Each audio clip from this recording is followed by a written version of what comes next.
রহমানিয়ান education চ্যানেলে সকলকে স্বাগত। আজকে আলোচনা করব থর্নডাইকের ট্রায়াল অ্যান্ড এরর থিওরি। ওকে, তো প্রথমেই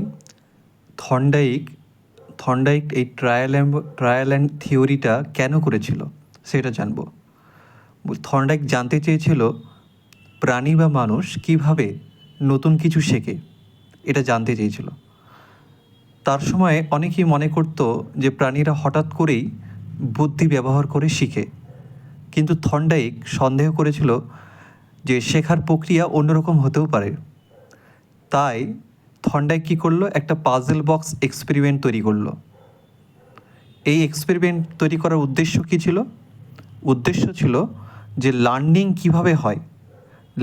কিভাবে হয় তা বোঝা। মানে প্রাণী কি হঠাৎ বুঝে যায় নাকি বারবার চেষ্টা করে শেখে। 2 নম্বরে স্টিমুলাস ও রেসপন্সের মধ্যে সম্পর্ক খুঁজে বের করা। 3 নম্বর কোন আচরণ বারবার করা হয় আর কোন আচরণ বাদ পড়ে যায় তা জানা।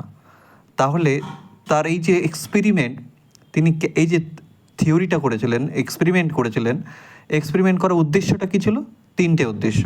কী? 1 নম্বর হচ্ছে লার্নিং কিভাবে হয় সেটা বোঝা। 2 নম্বর হচ্ছে স্টিমুলাস এবং রেসপন্সের মধ্যে যে সম্পর্ক, স্টিমুলাস মানে উদ্দীপক, রেসপন্স মানে প্রতিক্রিয়া, এর মধ্যে সম্পর্ক খুঁজে বের করা। 3 নম্বর হচ্ছে কোন আচরণ বারবার করা হয় এবং কোন আচরণ বাদ পড়ে যায় সেটা জানা। তিনি কি দেখলো? থর্নডাইক এক্সপেরিমেন্ট করে কি দেখলো? তিনি দেখলেন যে একটা ক্ষুধার্ত বিড়ালকে পাজল বক্সের মধ্যে রাখলো আর বাইরে একটা মাছ রাখলেন। বিড়ালটা প্রথমে লাফ দিল, আঁচড়ালো, তারপরে কামড়ালো, এদিক ওদিক ঘুরলো, অর্থাৎ অনেক ট্রায়াল করলো। হঠাৎ ভুলবশত লিভারটা চাপলো, ওই বক্সের ভিতরে লিভার চাপলো হঠাৎ করে। দেখছে যে হঠাৎ করে দরজা খুলে গেছে। বিড়াল তখন বেরিয়ে বাইরে যে মাছটা রাখা ছিল মাছটা খেলো। একই পরীক্ষা বারবার করার পরে দেখা গেল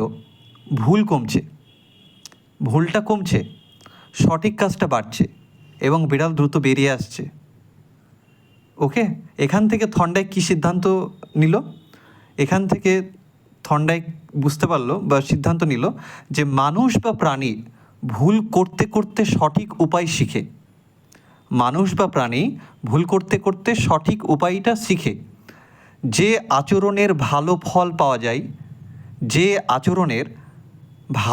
পাওয়া যায় সেটি বারবার করা হয়, আর যে আচরণের কোনো ফল পাওয়া যায় না সেটি ধীরে ধীরে বাদ পড়ে। এই ট্রায়াল অ্যান্ড এরর থিওরি পড়ার উদ্দেশ্য কি? 1 নম্বর, শেখা কিভাবে হয় তা বোঝা।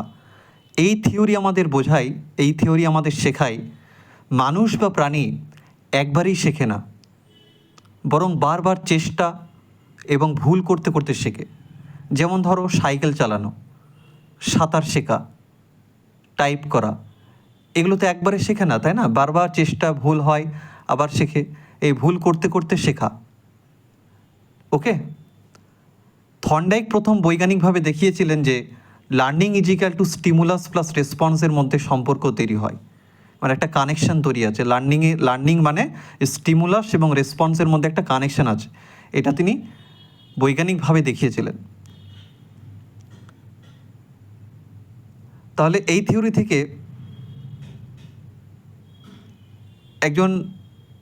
থেকে আমরা কি শিখতে পারি, বা একজন টিচার হিসাবে একজন কি শিখতে পারে এই চ্যাপ্টার থেকে বা এই থিওরিটা থেকে? ছাত্র যদি ভুল করে তাকে বকা না দিয়ে আবার চেষ্টা করার সুযোগ দিতে হবে, প্র্যাকটিসের ব্যবস্থা করতে হবে, ভালো কাজের কী করতে হবে? প্রশংসা করতে হবে। তারপরে মোটিভেশনের গুরুত্ব বুঝতে হবে। থর্নডাইক দেখিয়েছিল যে যখন ভালো ফল পাওয়া যায় তখন শেখার আগ্রহ বাড়ে। তিনি দেখেছিলেন যে যখন ভালো ফল পাচ্ছিল তখন শেখার আগ্রহটা বাড়ছিল। সুতরাং উদাহরণ হিসাবে যদি বলি, শিক্ষক ভেরি গুড বললে ছাত্র কিন্তু আরও ভালো করতে চায়।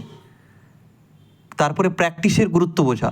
এই থিওরি বলে যত বেশি অনুশীলন করবে তত বেশি দক্ষতা হবে। তাই বলে না, যত বেশি টেস্ট দিবে তত বেশি তুমি বেস্ট হবে, যত বেশি অনুশীলন করবে তুমি তত বেশি দক্ষতা হবে। প্রতিদিন যদি তুমি গণিত করো তাহলে তোমার গণিতে দক্ষতা বাড়বেই। এই থিওরিটা শুধুমাত্র সাইকোলজিতে না, আমাদের দৈনন্দিন জীবনেও প্রযোজ্য। সাইকেল চালানো, আমরা সাইকেল চালানো কি একবারে শিখি? একবারে না, বারবার পড়ি, আবার উঠি, আবার পড়ে যায়, আবার উঠি, এইভাবে তো শিখি, তাই না? সাইকেল চালানো, গাড়ি চালানো, রান্না শেখা, কম্পিউটার শেখা, ভাষা শেখা, সব ক্ষেত্রেই আমরা ট্রায়াল অ্যান্ড এররের মাধ্যমে শিখি। ওকে, এরপরে আমরা পিডিএফের মধ্যে ঢুকবো।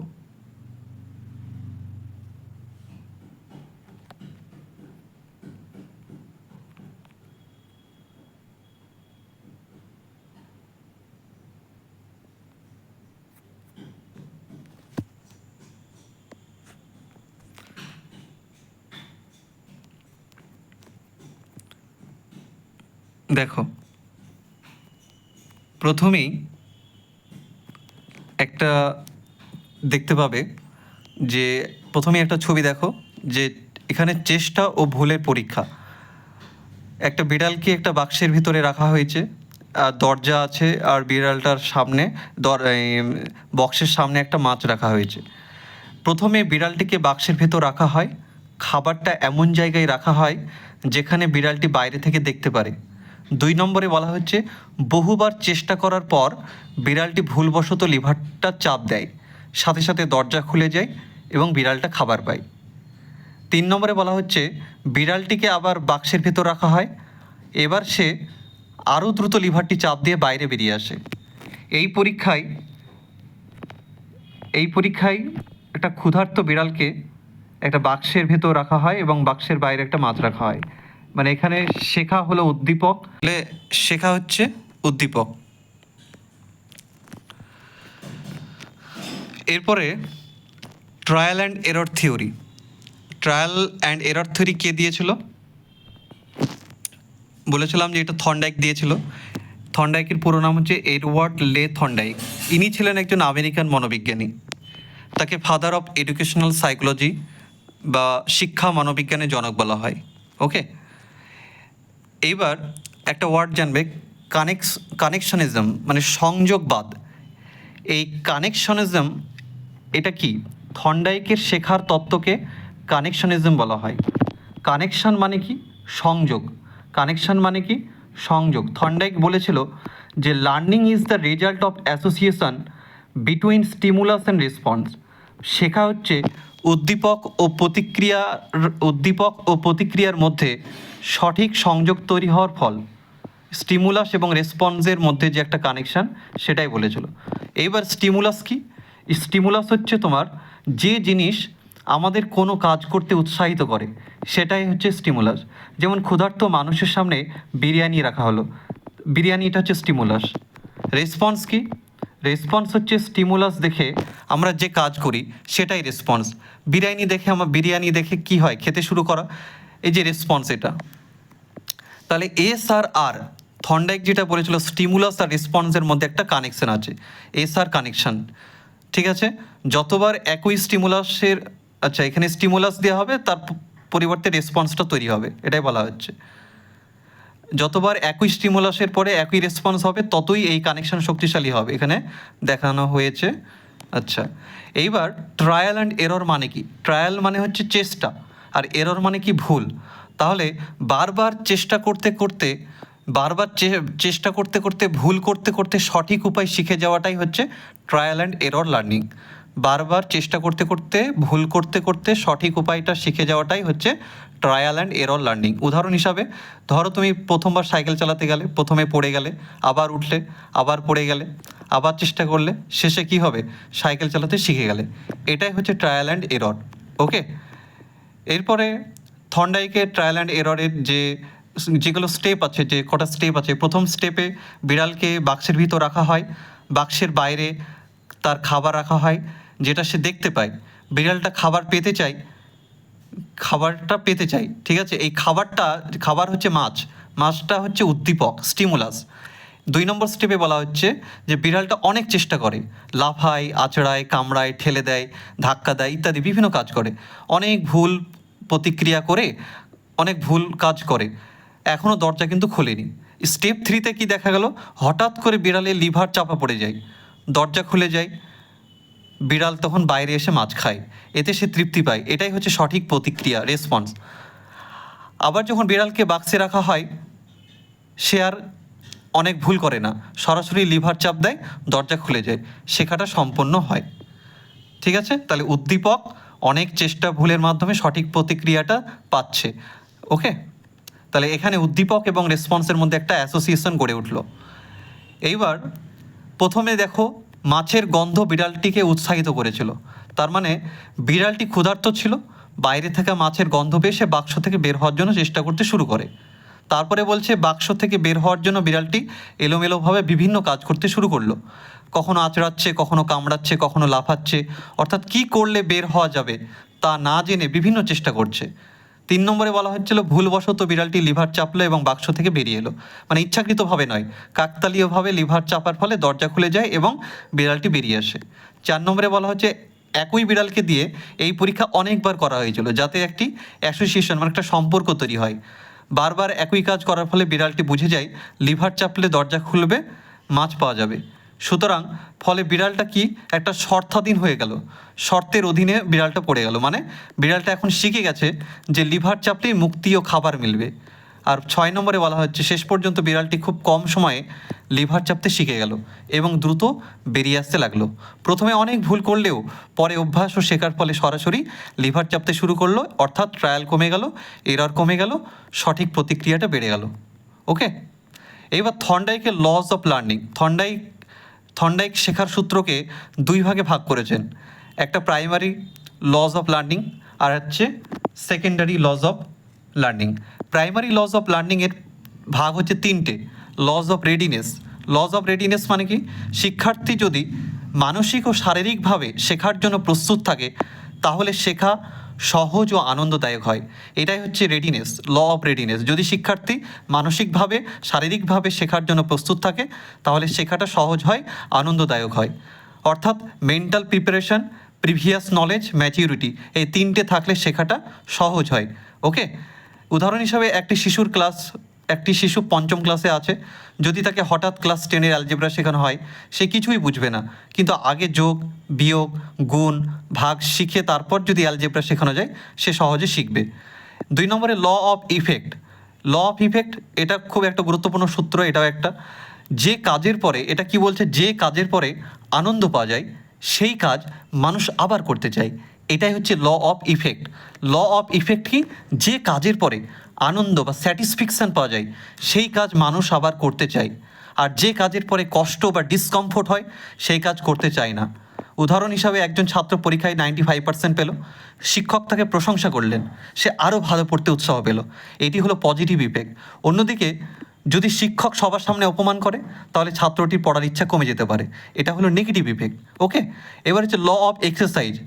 ল অফ এক্সারসাইজ এটিকে 2টো নামে ডাকা হয়, ল অফ এক্সারসাইজ বা ল অফ প্র্যাকটিস। এটা কি, যত বেশি অনুশীলন করবে তুমি তত বেশি শিখতে পারবে, যত বেশি অনুশীলন হবে শেখাটা তত স্থায়ী হবে।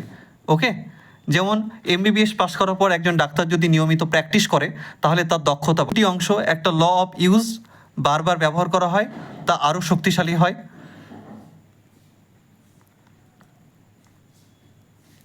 এই সূত্রে 2টো অংশ আছে, একটা ল অফ ইউজ যা বারবার ব্যবহার করা হয় তা আরও শক্তিশালী হয়। উদাহরণ, প্রতিদিন ইংরাজি ভোকাবুলারি পড়লে সহজে মনে থাকবে। 2 নম্বর হচ্ছে ল অফ ডিসইউজ, যা ব্যবহার করা হয় না তা ধীরে ধীরে ভুলে যাওয়া হয়। ল অফ ডিসইউজটা কি বললাম, যা ব্যবহার করা হয় না তা ধীরে ধীরে ভুলে যাওয়া হয়। উদাহরণ, তুমি যদি 1 বছর গণিত না পড়ো তাহলে অনেক সূত্র ভুলে যাবে। এবার ডায়াগ্রামের মাধ্যমে দেখানো হয়েছে, প্রাইমারি ল এর বিষয়গুলোকে দেখে নেবে। এবার হচ্ছে তোমার, আমরা জানবো থর্নডাইকের secondary law of learning. Secondary law of লার্নিংকে আমরা 8টি ভাগে ভাগ করেছি। Law of primacy, law of recency, law of intensity of stimulus, law of multiple response, law of set or attitude, law of response by analogy, law of associative shifting, law of practical activity. এবার প্রথমে আমরা জানবো ল of primacy. এটা কি, যা প্রথম শেখা হয় তা দীর্ঘদিন মনে থাকে এবং গভীর প্রভাব ফেলে, এটা হচ্ছে ল অফ প্রাইমেসি। উদাহরণ হিসাবে একটা শিশু প্রথমে যদি সঠিকভাবে ABC শেখে তাহলে তা সহজে ভুলবে না, কিন্তু যদি প্রথমেই ভুল বানান শেখে পরে সেই ভুল সংশোধন করাটা কঠিন হয়ে যায়। ঠিক আছে, ল অফ প্রাইমেসি তাহলে এটা কি জানলে, যা প্রথমে শেখা হয় সেটা দীর্ঘদিন মনে থাকে। ওকে, এবার ল অফ রিসেন্সি। রিসেন্সিটা কি? যে যা সম্প্রতি শেখা হয়েছে তা বেশি মনে থাকে। যা সম্প্রতি শেখা হয়েছে তা বেশি কি থাকে, মনে থাকে। পরীক্ষার আগের রাতে যে অধ্যায়টা দেখবে তুমি বেশি রিভিশন করবে, সেটা পরীক্ষায় সহজে মনে পড়ে। রিসেন্ট লার্নিং, বেটার মেমোরি, যেটাকে মনে রাখার জন্য, সহজ মনে রাখার জন্য। এবার law of intensity. Law of ইন্টেন্সিটিটা কি বলছে? বাস্তব, আকর্ষণীয়, তীব্র অভিজ্ঞতা দীর্ঘদিন মনে থাকে। বলছে রিয়ালিস্টিক যদি এক্সাম্পল দাও তাহলে সেই বিষয়টা বেশি মনে থাকে। শুধু বইয়ের আগ্নেয়গিরি পড়াচ্ছে, ভিডিও বা মডেল দেখলে বেশি মনে থাকবে। বিজ্ঞান ল্যাবে নিজে পরীক্ষা করলে তো সহজে ভুলবে না। যত বেশি বাস্তব অভিজ্ঞতা তত বেশি শেখা, এটা বলা হচ্ছে। তারপরে বলছে ল অফ মাল্টিপল রেসপন্স। বলছে নতুন সমস্যার মুখোমুখি হলে মানুষ একাধিক উপায় চেষ্টা করে, তারপর সঠিক সমাধান খুঁজে পায়। উদাহরণ হিসাবে বলা হচ্ছে, একজন ছাত্র একটি অঙ্ক করতে গিয়ে প্রথম পদ্ধতি ব্যবহার করলো, হলো না। দ্বিতীয় পদ্ধতি ব্যবহার করলো, তারপর তৃতীয় পদ্ধতিতে সফল হলো। এটাই হচ্ছে trial and error. Law of attitude কি বলছে? শিক্ষার্থীর মনোভাব শেখাকে প্রভাবিত করে। শিক্ষার্থীর মনোভাব শেখাকে প্রভাবিত করে। যেমন দুইজন ছাত্র একই ক্লাসে বসে একজন আগ্রহ নিয়ে পড়ছে, অন্যজন বিরক্ত হয়ে বসে আছে। প্রথমজন বেশি শিখবে। ওকে। আর ল অফ অ্যানালজি কি বলছে? পুরনো অভিজ্ঞতা ব্যবহার করে নতুন কিছু শেখা। ল অফ অ্যানালজি হচ্ছে পুরনো অভিজ্ঞতাকে ব্যবহার করে নতুন কিছু শেখা। যেমন সাইকেল চালাতে জানলে মোটরসাইকেল শেখাটা সহজ হয়, টাইপিং জানলে কম্পিউটারে কাজ শেখা সহজ হয়। ওকে। ল অফ অ্যাসোসিয়েটিভটা কি? ল অফ অ্যাসোসিয়েটিভ হচ্ছে শেখা প্রতিক্রিয়াকে এক উদ্দীপক থেকে অন্য উদ্দীপকে স্থানান্তর করা যায়। শেখা প্রতিক্রিয়াকে এক উদ্দীপক থেকে অন্য উদ্দীপকে স্থানান্তর করা যায়। সহজ উদাহরণ দেখো। ধরো প্রথমে শিক্ষক ঘন্টা বাজিয়ে ক্লাস শুরু করেন, পরে শুধু চলো ক্লাস শুরু করি বললেই ছাত্ররা বসে পড়ে। অর্থাৎ একই আচরণ নতুন সংকেতের সঙ্গে যুক্ত হয়ে গেছে, বসে পড়াটা। ওকে। নেক্সট হচ্ছে ল অফ পার্সিয়াল অ্যাক্টিভিটি। প্রথমে ছোট ছোট অংশ শেখা হয়, পরে সেগুলো মিলিয়ে পুরো বিষয় শেখা হয়। যেমন গণিতে আগে শেখো কি যোগ, তারপরে বিয়োগ, তারপরে গুণ, তারপরে ভাগ, তারপরে কি শেখো, তারপরে বীজগণিত, অ্যালজেব্রা। যদি ইংরাজির ক্ষেত্রে ভাবো তাহলে ইংরেজিতে প্রথমে কি আগে অ্যালফাবেট, তারপরে ওয়ার্ড, তারপরে সেন্টেন্স, তারপরে প্যারাগ্রাফ শিখি আমরা।